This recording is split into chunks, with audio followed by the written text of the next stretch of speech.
ఇప్పటికీ అవన్నీ ఇక్కడ భద్రంగా ఉన్నాయి. ఇప్పటికీ అవన్నీ భద్రంగా ఉన్నాయి. మనకి మ్యూజియంలో ఉంచి వీటన్నిటిని ఇక్కడికి వచ్చే భక్తులందరికీ కూడా రామదాస్ గారి యొక్క అంటే రామదాస్ గారు మనకి ఎంత చేశారు, మన ఈ రోజుకి రామచంద్రమూర్తిని సేవించుకోవడానికి ఎంత వైభవాన్ని మనకి అందించారు అనేదాన్ని మనం తెలపడానికి మన దేవస్థానం వారు ఒక మ్యూజియాన్ని నిర్మాణం చేసి ఆ మ్యూజియంలో ఈ ఆభరణాలన్నీ కూడా ధరింపజేసి అంటే ఉంచి అందరికీ చూపించడం జరుగుతుంది. ఆభరణాలు మనం చూడొచ్చు కూడా.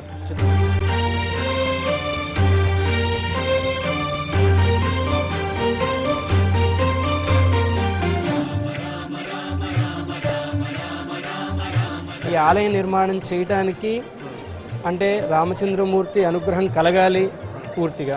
ఆ రామచంద్రమూర్తి అనుగ్రహం కలగాలంటే రామచంద్రుడు ఎవరి మాట వింటాడు అనేటువంటిది ఒక మనకి సంశయం ఏర్పడుతుంది. అయితే వారికి అంటే రామదాస్ గారికి ఒక గురువు గారు ఉన్నారు, ఒక ఆచార్యులు భట్టర్ గారు అని. ఆ భట్టర్ గారు చెప్పడం అంటే రామచంద్రుడి యొక్క దైవం రంగనాథుడిని ఆరాధిస్తే రామచంద్రుడికి ఏవైతే కైంకర్యం చేయాలని మన మనసులో సంకల్పం జరుగుతుందో ఖచ్చితంగా ఆ కైంకర్యం నెరవేరుతుంది, సక్రమంగా జరుగుతుంది అని ఆ ఆచార్యులు చెప్పడం. ఆ ఆచార్యులు ఆదేశాల ప్రకారమే వారు పైన రంగనాథ స్వామి ఆలయం నిర్మాణం చేశారు. ఫస్ట్ ఆలయం నిర్మాణం చేసి రంగనాథుడిని ఆరాధిస్తూ ఆ రంగనాథుడు రామచంద్రుడి మీద ఒక భజన చేస్తూ ఈ యొక్క ఆలయ నిర్మాణాన్ని కూడా అంతా ఆయన నిర్మాణం చేశారు. ఆలయ నిర్మాణం చేసిన తర్వాత స్వామికంటూ ఒక కైంకర్యం కావాలి, స్వామికంటూ ఒక ఉత్సవం కావాలి, స్వామికంటూ ఒక ఆరాధన సక్రమమైనటువంటి ఒక ప్రక్రియ కావాలి. కాబట్టి ఈ ప్రక్రియనంతా కూడా చేయడానికి రామదాస్ గారు ఎంతో కొనుక్కున్నారు. ఇదే సమయంలో అంటే స్వామి కైంకర్యాలుగా ముక్కోటి ఉత్సవాలు కానివ్వండి, శ్రీరామనవమి ఉత్సవాలు కానివ్వండి వారే చేశారు. ఆ సమయంలో మనకి విశేషమైన ఆభరణాలు, విశేషమైన అలంకారాలు చేయాలి. కాబట్టి ఈ ఆభరణాలన్నీ కూడా మనం చెప్పినటువంటి ఇప్పుడు మనం చూసినటువంటి ఆభరణాలన్నీ కూడా వారు చేయించారు. దాంట్లో ముఖ్యమైనటువంటి ఇప్పుడు రామచంద్రమూర్తికి కలికితురాయిగా మనం చూసాము మనం ఇందాక. అలాగే అమ్మవారికి చింతాకు పథకము, భరతుడికి పచ్చల పథకము, అలాగే శత్రుఘ్నుడికి రవ్వల మడతాడు. ఈ రకంగా మనకి రామదాస్ గారు ఎన్నో ఆభరణాలు అంటే ముఖ్యమైనవి. ఆభరణాలన్నింటిలో కూడా ఇవి ముఖ్యమైనవి. భక్త రామదాసుకు సంబంధించిన అదే సంచర్ల గోపన్నకు సంబంధించిన వారసత్వం ఎవరైనా ఉన్నారా ఇక్కడ?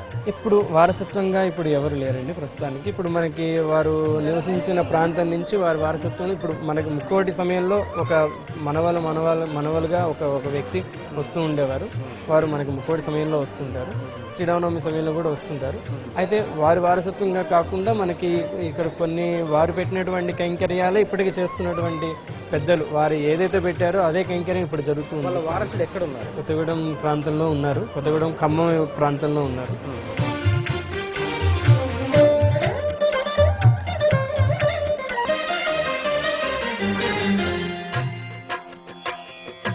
భద్రాచలంలోని ఈ రామాలయంతో పాటు దేవుళ్లకు చేయించిన ఆభరణాలు అన్నింటికీ దాదాపు 6 లక్షల రూపాయలు ఖర్చు చేశాడు రామదాసు. ఈ విషయం గోల్కొండ నవాబు తానిషాకు తెలియడంతో పన్నుల వసూలు చేసి మాకు పంపకుండా గుడి కట్టిస్తావా అంటూ రామదాసును 12 ఏళ్ల పాటు గోల్కొండ కోటలోని ఈ చెరసాలలోనే బంధించాడు. ఆ గుర్తులు ఇప్పటికీ గోల్కొండ కోటలో ఉన్నాయి. నను బ్రోవమని చెప్పు నారే శిరోమణి జనకుని కూతుర జనని జానకమ్మ నను బ్రోవమని చెప్పవే సీతమ్మ తల్లి నను బ్రోవమని చెప్పవే. ఇలా రామాలయాన్ని కట్టించి చెరసాల పాలైన రామదాసును విడిపించేందుకు రామలక్ష్మణులు స్వయంగా తానిషా కొలువుకు చేరుకుని 6 లక్షల రామమాడాలను ఇచ్చి అప్పు తీరుస్తారు. దీంతో రాముడిపై భక్తిభావాన్ని, రామదాసుపై జాలి చూపి గోపనను చెరసాల నుంచి విముక్తి చేస్తాడు. శ్రీరామచంద్రుడిచ్చిన 6 లక్షల రామమాడాల్లో నుంచి ఒక మాడాన్ని రామదాసుకు బహూకరించాడు తానిషా ప్రభు. ఇదే ఆ రామమాడం. ఇప్పటికీ భద్రాచలంలోని మ్యూజియంలో ఉంది.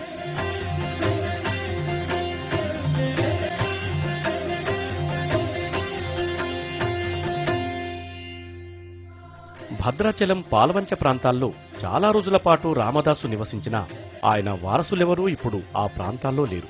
భక్త రామదాసు వారసత్వం విషయానికొస్తే రామదాసు కొడుకు రఘురాముడు, ఆయన కొడుకు లింగనమంత్రి, లింగనమంత్రి కొడుకు రామచంద్రయ్య, ఆయన కొడుకు తిరుమలయ్య, అంకమరాజు, చెలమయ్య, సత్యనారాయణ ఇలా వచ్చిన భక్తరామదాసు వారసుల్లో ఇప్పుడు నడుస్తున్నది 10వ తరం.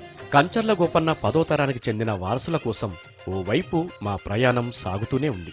ఎట్టకేలకు భక్తరామదాసు వారసులున్న చోటు ఖమ్మం జిల్లాలోని కొత్తగూడెమని తెలుసుకున్నాం. భద్రాచలానికి 40 కిలోమీటర్ల దూరంలో ఉన్న కొత్తగూడెంకి మనం వచ్చేసాము. ఈ కంచర్ల గోపన్న మనవడు శ్రీనివాసరావు ఇంటికి మనం ఇప్పుడు వచ్చేసాం. ఖమ్మం జిల్లా ఇది భద్రాచలం నుంచి 40 కిలోమీటర్ల దూరంలో ఉంటుంది. ఇదే శ్రీనివాసరావు వీళ్ళు. ఆయన అడిగి మరిన్ని విశేషాలు తెలుసుకుందాం. శ్రీనివాసరావు ఏం చేస్తున్నారు, ఆయన జీవిత విశేషాలకు సంబంధించి వారసత్వం ఎలా కొనసాగుతుందనే అంశాలని ఆయనతో తెలుసుకునే ప్రయత్నం చేద్దాం. సార్ నమస్కారం. మనం వెతుకుతున్న కంచర్ల గోపన్న మనవడు మనకిప్పుడు మన ముంగటే ఉన్నాడు. ఆయనను అడిగి కంచర్ల గోపన్నకు సంబంధించిన వారసత్వము ఇప్పుడు వీళ్ళు 10వ తరం వాళ్ళు. ఈ 10వ తరంలో వీళ్ళు ఏం చేస్తున్నారు, తర్వాత ఏం ఉద్యోగాలు చేస్తున్నారు, ఎలా జీవిస్తున్నారు, తర్వాత సమాజం వీళ్ళని ఎలా చూస్తుంది అనే అంశాలని శ్రీనివాస్ గారిని అడిగి తెలుసుకుందాం. నమస్కారం శ్రీనివాసరావు గారు, మీ తరాలు ఎలా వచ్చాయి? మీ తాతగారి తరం వరుస క్రమంలో మా రామదాస్ గారి తర్వాత నుంచి రామదాస్ గారి కుమారుడు రఘురాముడు, వారి కుమారుడు లింగనమంత్రి, తర్వాత రామచంద్రయ్య గారు, వారి కుమారుడు తిరుమలయ్య, చెలమయ్య, అంకమరాజు, సత్యనారాయణ గారు, ఆ తర్వాత వారి కుమారుడు నేను శ్రీనివాసరావు. మీరు ఇలా 10వ రామదాస్ గారి నుంచి నేను 10వ తరం. రామదాస్ గారు మీకు తాత? ముత్తాత అంటే రామదాస్ భక్త రామదాస్ గారికి మీరు 10వ తరం మనవడు. సార్ ఇప్పుడు మీరు ఏం చేస్తున్నారు సార్ ఇక్కడ? నేను ప్రస్తుతం సింగరేణి కాలేజీలో టెక్నీషియన్ గా పనిచేస్తున్నాను. కంచర్ల గోపన్న గారు మనవడిగా మీరు ఎలా ఫీల్ అవుతున్నారు? ఆ వంశం రామదాస్ గారి వంశంలో పుట్టడమే మా పూర్వజన్మ సుకృతం అండి. అంతకు మించి మాకు ఏ భాగ్యం అవసరం లేదు. అది మాకు ఎప్పుడైనా చెప్పుకున్నారా నేను రామదాస్ గారి మనవడిని అని? రామదాస్ గారి మనవడిని నేను చెప్పుకోకుండా మా చుట్టుపక్కల వాళ్ళు మీరు రామదాస్ వంశస్థులు అని చెప్పి వాళ్ళు గౌరవంగా చూస్తున్నారు. మాకు ఆ భాగ్యం జాలండి. ఖమ్మం జిల్లాలో కొన్ని ప్రాంతాల వారికి మాత్రమే మీరు పరిచయము భక్త రామదాస్ మనవడిగా. ఇప్పుడు ఆంధ్రప్రదేశ్ ప్రేక్షకులంతా చూస్తున్నారు, వాళ్ళకి మీరు ఏం చెప్తారు? నేను భక్త రామదాసు వంశస్థుడు 10వ తరం వాడిని. కంచర్ల శ్రీనివాసరావు అండి నా పేరు.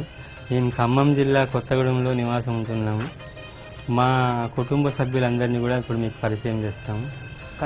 కంచర్ల గోపన్న అలియాస్ భక్త రామదాస్ గారికి సంబంధించిన కుటుంబ సభ్యులు ఇక్కడ కొంతమంది ఉన్నారు. వాళ్ళ వారసులు, వాళ్ళ రక్త సంబంధికులు వీళ్ళు. వాళ్ళకు సంబంధించిన ఏమేం చేస్తూ ఉంటారనే విషయాల్ని మనకి శ్రీనివాసరావు గారు పరిచయం చేస్తారు. సార్ పరిచయం. మా అమ్మగారండి జయమ్మ గారు, మా అన్నయ్య గారు పాండురంగారావు, మా వదిన పద్మావతి, మా మిసెస్ నాగలక్ష్మి. ఏం చేస్తూ ఉంటారు వీళ్ళంతా? మా అన్నయ్య గారు సింగరేణి కాలేజీలో జాబ్ చేస్తున్నారు టెక్నీషియన్.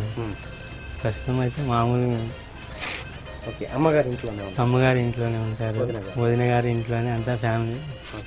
సింగరేణిలో ఇద్దరు సెటిల్ అయ్యి ఇద్దరు సింగరేణి కాలేజీలో జాబ్ చేస్తున్నారు.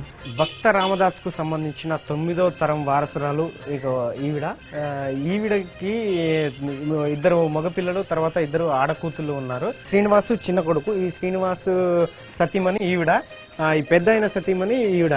ఇతను బావగారు, వీళ్ళిద్దరికి బావగారు. ఈవిడ కూతురునిచ్చారు ఇతనికి, ఈవిడే కూతురు.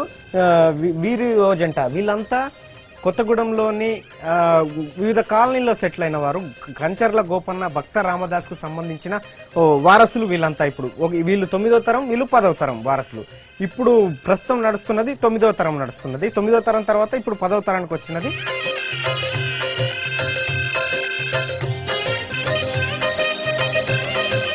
ఇది భక్త రామదాసు వారసత్వానికి సంబంధించిన ఎపిసోడ్. మరో వారసత్వంతో మళ్ళీ మీ ముందుకు వస్తాం. అంతవరకు చూస్తున్నానండి V6 న్యూస్, ప్రతి దృశ్యం ప్రజల పక్షం.